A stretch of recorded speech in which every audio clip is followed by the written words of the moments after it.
Hello beautiful, welcome back to my channel. My name is Bettina and I'm the makeup enthusiast. In today's video we are talking about brands with one-hit wonders. Now you may have seen Smoky Glow do this video just recently and I have a different list to her. So I am inclined to agree with some of the products that she mentioned, but I do have a list of products that she didn't mention at all. So if you want to see what brands I think have one-hit wonders, then let's jump into it. Let's start off with the brand that I think is the epitome of the one-hit wonder. I don't know if you guys can guess, but it is Beauty Blender. Beauty Blender is the epitome of the one-hit wonder. I feel like everything that Beauty Blender have brought out that is not a Beauty Blender has been okay. Like their foundation, it was all right.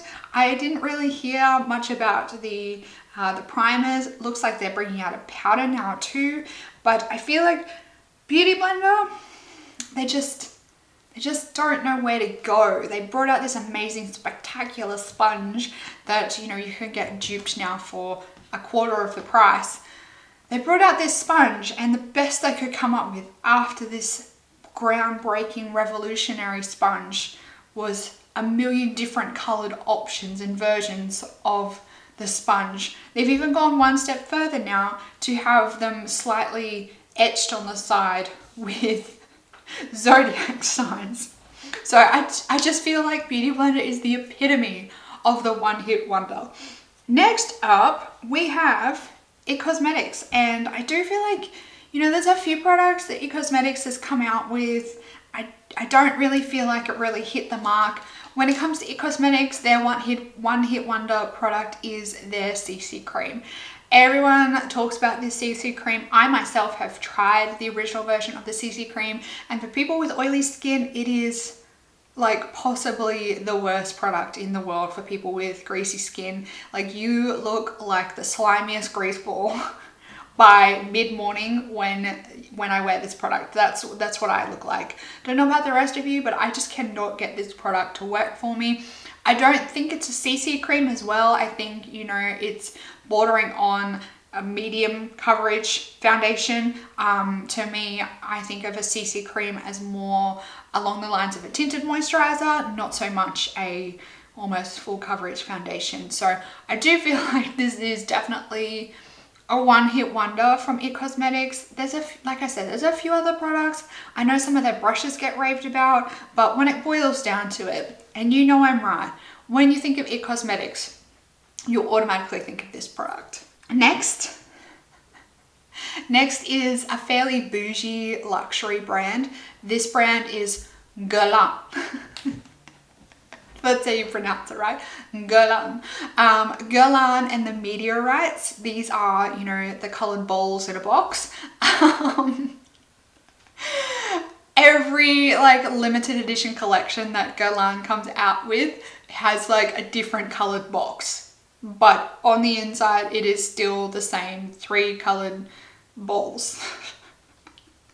So, and I know I fell for this back in the day as well. Never actually brought it, but it was on my wish list. Like I so desperately wanted to try these meteorite balls. Everyone was raving about them. I know some of you have tried them and told me they're really good, but I just can't justify the price. And you know, do they do anything else? Does Guerlain do anything else? I know they do. I think it's the terracotta bronzer, and it's kind of in the same category. It's like a two-hit wonder brand. But they do the meteorites and the terracotta bronzer like every limited edition collection. They just bring out a different colored packaging for it.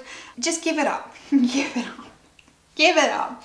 Yves Saint Laurent. And I feel like Yves Saint Laurent's one hit wonder is the Touche Éclat, and we're going back to like OG beauty YouTube now. The Touche Éclat, I want to say like European, UK beauty blogger back in the day was using this product to highlight under their eyes, and you know, this one had like a cult following, I feel. And I personally have never tried this product. I've never been able to justify the price tag for highlighting concealer. It's not even really a concealer. Does it really have that much coverage? But it's got this clicky pen. I'm not a big fan of clicky pens. It's got this stupid like brush applicator thing on the end. I'm just not here for it. Not here for it. And I don't think Yves Saint Laurent really has much else other than back in the day. Those lipsticks were popular, weren't they? The Rouge Volupté, they were very popular, those lipsticks, and freaking expensive. Next we have the balm. Mary Luminizer. I know they came out with different versions of Mary Lou. I think they had the Cindy Lou and the Betty Lou, but everyone was only ever interested in the Mary Luminizer. Looking at this highlighter, it was kind of the trailblazer, wasn't it? It was kind of a little bit before its time. And you know, you look at highlighters as blinding as Mary Lou nowadays, and it's like the Ofra highlighters. I know they're very blinding. Probably could lump it in the same category. I do feel like Mary Lou was a little bit before its time, and after Mary Lou, the balm, they just couldn't keep carrying that flag. They just couldn't keep trailblazing with new products after the hype died down of Mary Lou. The brand, I feel like, just fell off the cliff, and we haven't really seen much of them since. Stila. I feel like this is cheating a little bit. No. Stila, I do feel like this is a fairly recent one, a one-hit wonder. The Glitter and Glows. We think of liquid eyeshadows and the Glitter and Glows from Stila. That's kind of all we talk about is, you know, the Stilas from Glitter and the Stilas from Glitter and Glow. The Glitter and Glows from Stila. They were, once again, a trailblazer product. But other than that, from the Stila lineup, I don't really think of anything else. I can't even think of any products right now off the top of my head. Stila Kitten, but they have brought out Kitten in every different formula they could possibly think of. Stila Glitter and Glows. It's where it's at. I must admit. I definitely fell for this product. I have so many Glitter and Glows in my collection. I've lost count. I don't know how many there are over in the drawer collecting dust, but they definitely were a really good product. I am very hesitant to buy them nowadays because I know the formula and some of the packaging is a little bit faulty, I feel, and it doesn't last as long. The formula doesn't stay super stable in some of the packagings, but they definitely were a great product.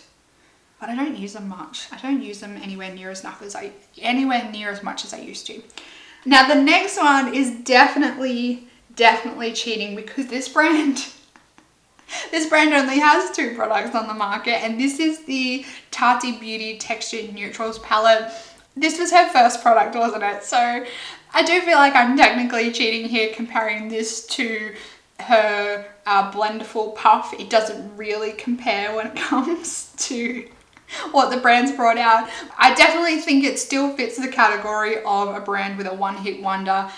I'm a little bit upset. I know there's a lot of stuff that's going on with Tati at the moment and everything that's gone on over the past couple of years for her. But I am a little bit upset and disappointed that we haven't seen anything else from the Tati Beauty brand. I personally have both of the products. So I have the Texture Neutrals palette and I also have the Blenderful, and I do quite enjoy both of the products. I use the Blenderful on like an almost daily basis. It is definitely not what it is when you first get it, but I do find it helpful to like help blend out my foundation, especially if I'm using a brush and it looks a bit streaky. I just kind of dab over my face with the Blenderful and it makes it kind of blend a lot nicer. So I do use that product quite regularly. I would have loved to have seen where the brand was gonna go. I don't know what is going to happen with Tati Beauty. I don't know what's gonna happen with Tati, but it is definitely a one-hit wonder. I'm calling it, it's a one-hit wonder. Next is another like OG UK YouTuber product, and these are the By Terry Ombre